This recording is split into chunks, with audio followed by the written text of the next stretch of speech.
Oui, Paul bien joué. 41 points, monsieur. 41 points. Très bien joué, Paul George. Oui. Nous nous retrouvons pour le décryptage de ce Game 5 entre les Clippers et les Suns dans le cadre de ces finales de conférence Ouest. Très grosse performance de Paul George d'entrée de jeu. D'abord, pour commencer, c'est à saluer. Plein d'autres joueurs aussi ont super bien joué et d'autres ont foutu n'importe quoi. On vous dit tout de suite. Le match s'est terminé sur un score de 116 à 102 en faveur de... Oui, les Clippers qui gagnent cette rencontre.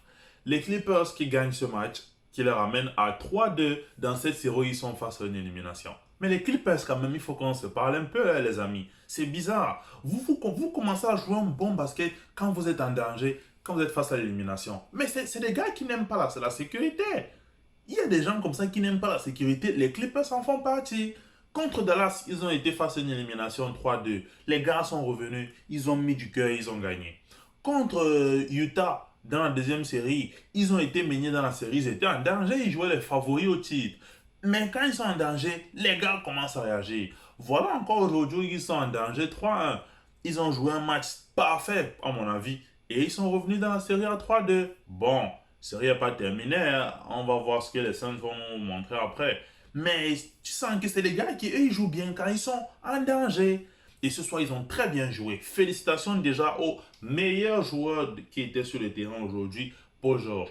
Paul George a montré pourquoi il se fait appeler Playoff P. Oui, mesdames et messieurs, son nom de ce soir était véritablement Playoff P. Le mec a joué sa vie. Le mec a mis des paniers compliqués. Le mec a réussi à trouver ses coéquipiers. Et c'est une qualité qu'on a déjà soulevée par le passé en ce qui concerne Paul George, son aptitude à créer. Aujourd'hui, Paul George a réussi à trouver l'équilibre entre la création et le scoring. C'est très beau à voir. C'est très beau comme vous pouvez le constater. C'est quelque chose qui est très apprécié et son équipe en profite au maximum. Félicitations à lui. La deuxième personne à qui je dois tirer mon chapeau dans cette équipe, c'est le coach Tyronn Lue. Félicitations à Tyronn Lue. Tyronn Lue, tu montres que tu mérites les crédits, tu mérites les honneurs pour le titre de 2016 avec Cleveland. Oui, beaucoup de gens t'ont manqué de respect. Ils ont dit non, c'est un certain monsieur là. C'est lui qui a tout fait. C'est même lui qui coachait. Toi, tu étais assis sur le bord du terrain. Tu portais les vestes. Non, tu as montré aujourd'hui que tu es un grand coach. Tyronn Lue nous a montré qu'il est un grand coach par quelques éléments que je vais citer avec vous ici. Premier élément, l'art de l'adaptation. Tyronn Lue arrive dans le Game 5, son pivot titulaire est blessé. Il a une entorse du genou. D'ailleurs, on tient à rappeler que Tyronn Lue, depuis le début de la série, le gars ne fait que perdre les joueurs. Contre Dallas, il a perdu Kawhi Leonard. Il a gagné Dallas. Utah est venu. Il a gagné en étant diminué. Aujourd'hui, encore son pivot titulaire blessé. Mais qu'est-ce que le gars fait? Le gars utilise son cerveau. Si vous regardez le 5 entrant, vous vous rendrez compte que qui a commencé aujourd'hui à l'intérieur, c'est Markieff Morris. Mais est-ce que c'est Markieff Morris qui était titulaire dans les derniers matchs? Non. Les derniers matchs, c'était Nicolas Batum qui était titulaire à l'intérieur, qui accompagnait Ivica Zubac. Mais aujourd'hui, Nicolas Batum n'a même pas commencé. Il a titularisé Markieff Morris et Terrence Mann. Voilà les deux cartes que Tyronn Lue a abattues aujourd'hui, qui ont payé. Le résultat est là. Bien sûr, la défense en zone 2-1-2 a beaucoup aidé. Ça, on a vu ça un peu vers le milieu du dernier match, mais aujourd'hui, il a commencé avec. Ça a étouffé les Suns en première mi-temps. Pour moi, c'est en première mi-temps que les Suns ont perdu le match. Parce que les Clippers sont arrivés avec une intensité folle. C'était vraiment faux. Les gars défendaient partout. Partout. Le mouvement des joueurs qui étaient, les quatre joueurs qui étaient à l'extérieur, c'était que les gars venaient aider partout. Ils faisaient l'effort en défense. C'était vraiment beau. Et c'est comme ça qu'ils ont étouffé les séances d'entrée de jeu. Tyronn Lue, c'est une machine à réfléchir. Markieff Morris titulaire, Terrence Mann titulaire, le bonus offensif de ça, c'est quoi? C'est que en est en phase offensive, on doit poser un pick and roll. Généralement, les connaisseurs basket d'ailleurs se reconnaîtront, le pick and roll, c'est une stratégie qui implique le porteur de balle et un pivot ou un intérieur. Mais qui venait poser les picks si vous avez vu le match? C'est Terrence Mann. Terrence Mann aujourd'hui, il a montré qu'il mérite sa place dans la rotation. Terrence Mann posait les blocs, il allait au cercle. dès que l'intérieur lui donne le ballon, il posait des bons blocs et attention, des blocs comme les intérieurs. Terrence Mann pose ce genre de bloc, il arrive à l'intérieur, il reçoit le ballon. Qu'est-ce qu'il fait? Il cherche les tireurs extérieurs. Beaucoup de crédit à Terrence Mann pour une chose que j'ai constatée. Pourquoi? Terrence Mann, il fait au trop 1m93. Mais Terrence Mann, quand il reçoit le ballon à l'intérieur, il attire deux joueurs. Terrence Mann, tu n'es pas intérieur. Comment on fait pour te doubler? Comment? Pourquoi? Ça montre que tu es entré dans le cerveau de tes adversaires. Et Terrence Mann a joué dessus, les Clippers ont joué dessus pratiquement beaucoup de temps sur la première mi-temps. C'était un système simple. On pose le pic, il roule au sec. Dès qu'il reçoit le ballon, il ne regarde même plus le panier, ça ne sert à rien. Vous venez le doubler, il cherche le tireur extérieur. Reggie Jackson s'est régalé avec ça. Félicitations à Terrence Mann. Terrence Mann, depuis la série contre le Jazz, il a montré que c'est un joueur très important. Tu as dunké sur le meilleur défenseur de l'année, Rudy Gobert. 200 millions, tu as dunké sur 200 millions de Rudy Gobert. Tu as pris les rebonds sur 200 millions de Rudy Gobert. Tu as attaqué le cercle sur les 200 millions de Rudy Gobert. Ton salaire, c'est les cacahuètes. Mais tu as joué mieux que 200 millions. Félicitations, monsieur. Félicitations. Un autre joueur, deux autres joueurs à qui on doit donner beaucoup de café dans ce match d'aujourd'hui, c'est Reggie Jackson et Markieff Morris. Reggie Jackson, le gars, je ne sais pas si c'est depuis qu'il porte les lunettes ou c'est depuis qu'il a laissé ses cheveux, il a fait les mini-locks. Peut-être que les locks, c'est les locks qui portent chance, je ne sais pas. Le gars joue un basket phénoménal. Reggie Jackson s'est transformé en Stephen Curry aujourd'hui. Le gars prend les tirs à 3 points, plein de confiance. Je pense qu'il a fini avec 4 sur 7 ou 4 sur 6 si je ne me trompe pas.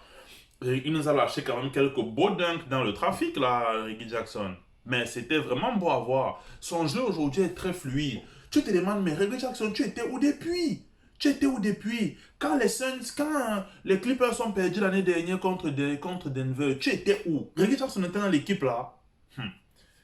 Hey, félicitations à Reggie Jackson de sa part. C'est une très très très belle performance. Et match après match, depuis la série contre Utah, il nous montre que c'est un joueur très dangereux. Et oui, ce n'est peut-être pas le calibre de Kawhi Leonard, mais ça fait très bien le travail aujourd'hui.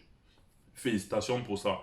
DeMarcus Cousins aussi, grand bravo à toi. Avec les 15 points qu'il a apportés, et c'était des points importants, hein, les points dont l'équipe avait le plus besoin quand il l'a scoré.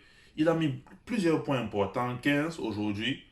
Ça vaut quand même des félicitations de sa part. On se rappelle que DeMarcus Cousins, quelques temps avant le début de la saison, je pense qu'il était SDF. Il n'avait pas d'équipe. Il se baladait comme ça. Les gars, apprenez-moi, s'il vous plaît. Aujourd'hui, il apporte des points importants. Tyronn Lue fait un excellent travail en arrière. Il fait un excellent travail en mettant les joueurs dans les bonnes dispositions, en jouant le basket simple. Tyronn Lue profite des mismatchs. Félicitations à lui. Félicitations. Les Suns perdent cette rencontre en marquant 102 points, en encaissant 116 points. Les Suns, il faut qu'on se parle à un moment. Il faut qu'on s'arrête et qu'on se parle. Vous jouez un match comme ça. Chris Paul vient d'abord. Depuis le Covid, Chris Paul n'est pas en bonne forme. Depuis le match passé, le match cash, le mec revient, c'est les maladies bizarres. Chris Paul, tu n'es pas en forme, c'est quoi? Vous n'allez pas gagner la série si vous jouez comme ça. Non. Vous êtes l'équipe qui avait le plus d'intensité dans la ligue, que ce soit en défense ou d'agressivité en attaque. Mais aujourd'hui, les Clippers vous ont malmené dans toutes les sauces. Dans toutes les sauces. Chris Paul, tu ne t'en sors pas aussi. Mais essaye un peu plus d'impliquer tes coéquipiers. Chris Paul et Devin Booker ont pris la moitié des tirs de leur équipe. Est-ce qu'on fait ça? Est-ce qu'on fait ça? D'ailleurs, si vous regardez la fiche des stats, vous constaterez que aujourd'hui est l'un des rares jours où les Suns, tout le 5 entrant, n'a pas au moins 10 points. Pour moi, la défaite ne m'étonne pas. Ça ne m'étonne même pas un peu que vous n'ayez pas pu gagner ce match. D'habitude, quand les Suns gagnent, c'est parce ils impliquent tout le monde dans le jeu. Quand les Suns gagnent, c'est parce que toute l'équipe, au moins les 5 entrants, ils ont au moins 10 points tous. Et très rarement des 30 points. Mais aujourd'hui, c'était pas ça. C'était Chris Paul qui prend la majorité des tirs avec Devin Booker. Devin Booker derrière qui est une plaie en défense. Devin Booker, tu es faible en défense. Les Clippers t'ont ciblé. En première mi-temps, Markieff Morris met tous ses points sur qui? La majorité de ses points, c'est sur toi. DeMarcus Cousins n'a même mis les points sur toi. Ils ont posé les bons écrans et on se retrouve en mismatch chez toi. C'est le mismatch qu'ils voulaient. Il ne voulait pas se compliquer. Markieff Morris a eu combien de fadeaway? Je sais pas. J'ai cru voir une certaine légende devant quand je regardais Markieff Morris. Tellement il mettait des fadeaway sur toi, c'était devenu laid. Non, mais il revoit ta défense en question. Revois ta défense en question. Les Saints, plus de communication en défense, s'il vous plaît. Si vous voulez, les Clippers jouent ce qu'ils ont joué aujourd'hui. Si vous ne communiquez pas, vous êtes dans de gros problèmes. Ça va être compliqué. Surtout que le prochain match, c'est chez eux. Il fait chaud là-bas.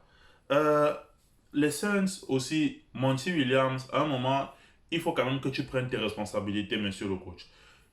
Il faut que tu essayes, tu demandes à tes porteurs de balles d'impliquer un peu plus les autres coéquipiers. Je ne comprends pas comment DeAndre Ayton finit le match en ayant pris 9 tirs ou 8 tirs. Comment? Pourquoi? Pourquoi? Donne le ballon à DeAndre Ayton. Qui lui, s'il a tiré les prises à deux et que ça libère les tireurs. Bien, c'est pour qui? Le basket en playoff ne s'invente pas. Tu dois trouver tes intérieurs. C'est de tes intérieurs que le tir extérieur va venir. Pourquoi tu ne trouves pas ton intérieur? J'ai demandé ça contre le Jazz. J'ai posé la question, pourquoi on ne trouve pas Rudy Gobert dans la peinture? Personne n'a répondu. Je demande ça aussi d'Andre Ayton. Pourquoi vous ne le trouvez pas dans la peinture? Il faut qu'il ait plus de tirs. C'est même lui qui doit jouer, c'est lui qui doit poser tous les systèmes. Le dernier game que vous avez gagné, qui impose le jeu? C'est DeAndre Ayton qui est dans la peinture qui impose le jeu. C'est ça qui libère l'espace pour les tireurs un peu partout sur le terrain. Mais vous arrivez subitement au Game 5, on ne voit plus DeAndre Ayton. DeAndre Ayton, il joue presque les miettes. Il joue presque les miettes. Il est obligé de batailler pour récupérer la rebond. C'est ça qu'il doit jouer. Vous devez l'impliquer plus. Chris Paul, tu n'es pas en forme, implique. Ça, c'est la chose que tu sais faire le mieux. Impliquer les autres. Tu n'es pas en forme sur le tir. Pourquoi tu forces? Implique les autres. Le petit Cameron Payne, mets-le en confiance. Cam Johnson, mets-le en confiance. Il y a un souci à ce niveau. Jake Rode, mets-le en confiance. Trouvez-les. C'est ton travail. C'est ton travail. Oh. Kyrie est relancé. Pas totalement, mais elle est quand même relancée parce que les Clippers rentrent au Staples Center avec un plein de confiance. Les gars viennent de gagner le match 5, donc ils reviennent à 3-2 dans la série. Ça met un gros vent de pression derrière les Suns. J'espère que les Suns ils ne regardent pas trop les réseaux sociaux parce que ce qu'ils vont lire là-bas, ça va leur donner les mots de tête. Les gens vont soulever la fameuse malédiction de Chris Paul et la finale NBA. J'espère que Chris Paul ne lit pas les réseaux sociaux. J'espère que toute l'équipe se coupe des réseaux sociaux. Parce que sinon, moi, dans l'équipe, si je lisais les réseaux sociaux, j'aurais eu peur. Je me serais dit, les choses s'alignent très bizarrement. C'est à la veille, on mène 2-1 dans la série, c'est là que tu as le Covid. On mène dans la série, c'est là que tu commences à jouer de manière mauvaise. Tu n'es pas sûr que c'est toi qui portes la poisse, non? Non. Donc, mais les Suns, on pense moi personnellement, je pense qu'ils vont faire quelque chose de meilleur que ce qu'ils ont produit aujourd'hui. J'espère juste que deux choses. Communiquer en défense, première chose. Deuxième chose, trouvez votre intérieur DeAndre Ayton. C'est lui qui va vous libérer le jeu. Ça, c'est mon analyse côté Suns pour gagner ce quatrième match et accéder à la finale NBA. Du côté des Clippers, reproduisez la même chose en défense. La zone 2-1 a perturbé les Clippers, a perturbé les Suns, pardon. Je ne comprends pas comment Paul George n'arrive plus à jouer. Il a joué, il a affronté cette zone 2-1-2 en deuxième mi-temps du match 4. Aujourd'hui, au Game 5, il était perdu. Pourquoi? Continuez donc à insister dessus. Surtout que vos 4 joueurs, c'est des gars qui sont ultra agressifs. Paul George d'un côté, Reggie Jackson d'un côté, Terrence Mann d'un côté, Pat Beverley d'un côté. Mon gars, pour passer la zone là, il faut bien manger. Ça va être un match 6 très intéressant à regarder. Nous retrouverons demain pour analyser les Game 4 qui opposent Atlanta aux Bucks. On rappelle que les Bucks mènent 2-1 dans cette série sur une performance extraterrestre de Chris Middleton. Il y a des chances que Trae Young ne soit pas sur le terrain. Il y a des chances qu'il ne joue pas parce qu'il s'est blessé. Il a marché sur un arbitre. La vie est bizarre. Il a marché sur un arbitre et il s'est blessé. Qu'est-ce que Atlanta va proposer?